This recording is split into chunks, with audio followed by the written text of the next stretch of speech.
Alam mo, Trillanes, ang totoong Bikoy, si Sunny Boy.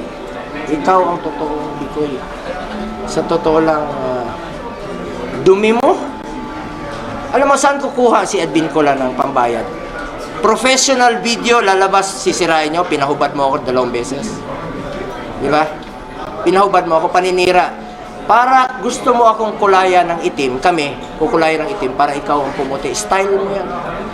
Ngayon, sasabihin mo sinong mayabang. Ikaw ang mayabang. Pag dumaan ka pa lang, lipad lahat sa hangin. Hindi ako tulad sa'yo. Pagdating ng panahon, pagbaba ng amo ko, hindi ako magtatago. Pero, magpapa-injection kami ni Pangulo ng anti-rabies. Baka makagat kami ng asong ulol. Hindi ako tulad sa'yo magtatago dito sa Senado. Pupuntahan kita, sasamahan kita, ihatid kita sa amo mo naman. Ang amo mo si Satanas. Sasamahan kita kahit saan. Sa kulungan. Ay, hindi, ikaw muna mauna. Ito akong papakulong. Salamat, hindi ako tulad sa'yo. Ito, kung may mga... tumakbo ka, magkita tayo dito. Tumakbo ka sa 2022 hanggang 2025 pa naman ako. So, mag-aabot pa tayo dito. Pag nakikita ko yung litrato mo dyan sa gallery, tatakot ako, baka kagatin mo. Narabis pa. Okay. Thank you, sir. Alam mo, Oh, yeah. sinong mas mayabang? Ikaw ang mayabang. Si Bonggol lang ako. Hindi ako si Trillanes. Yan, mga magdalo yan.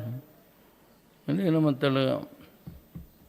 Yung Trillanes yung I cannot imagine na isang sundalo mag-report sa sariling gobyerno, nagbabayad sa kanyang edukasyon. Pagpasok niyan sa PMA, lahat sapatos, medyas, gastos ng gobyerno. Pati 4-year course nila. Pag-graduate nila, may ranggo, bigyan sila dumano kanon. Tapos, naging magwalang hiya. Magdadal ka, akala mo galing Tondo. Baka ngayon. Sabi ko, you are not, you're forgetting or you forgot that you were educated and made as officer and a gentleman. Now, hindi naman dumating. Nabuto gastos ng gobyerno.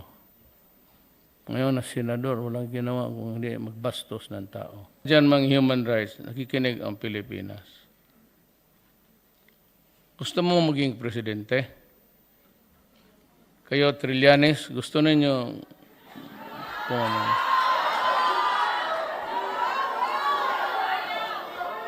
Alam mo, may isang magdalo dito na kalaban niya. Mayroon tayong magdalo dito na talagang kalaban sila. Si Nick Faildon sa Bureau.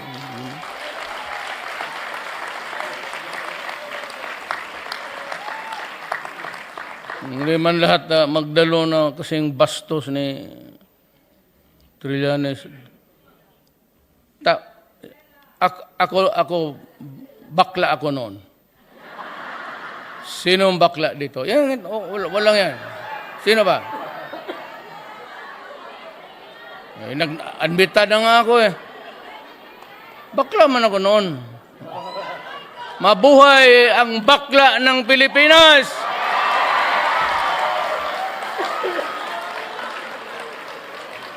Ang bakla marunong magtingin yan. So kayong mga bakla, tanungin ko kayo. O totoo, ano si Trillanes?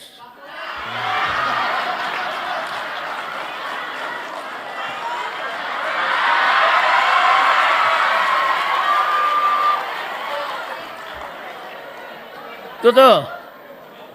Kayo, alam ninyo tumingin eh.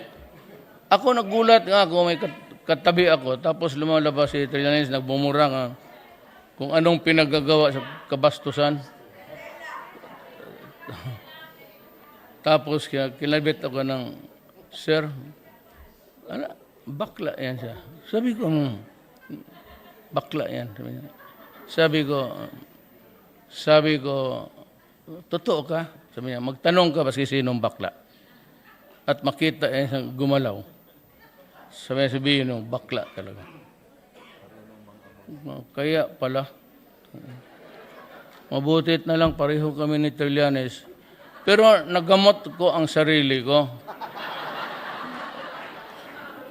Noong kami na ni Zimmerman, medyo na. Nung nakita ko si Mutya, sabi ko, ito na. Puta na. Naging lalaki ako uli.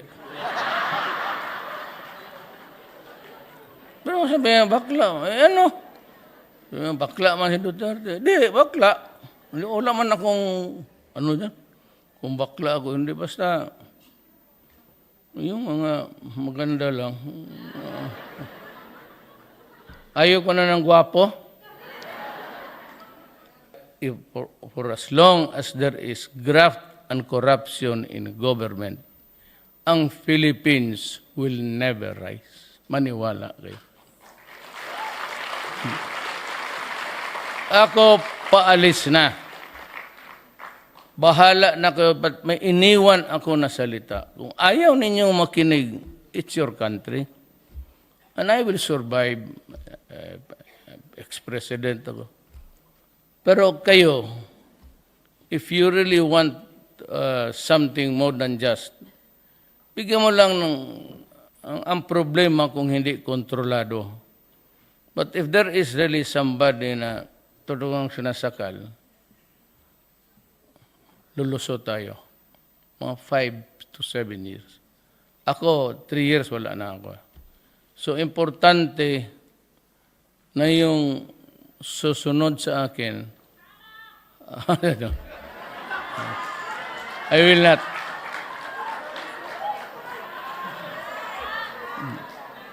Ako, kasi anak ko, maawa ako.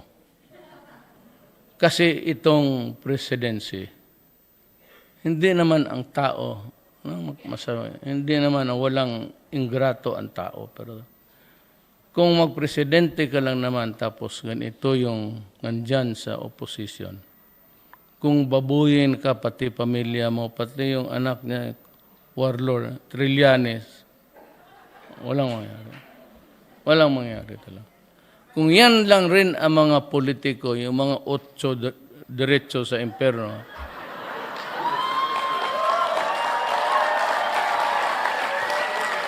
remember those guys, kung sino yung naiwan dyan, walang ginawa kung hindi magdaldal.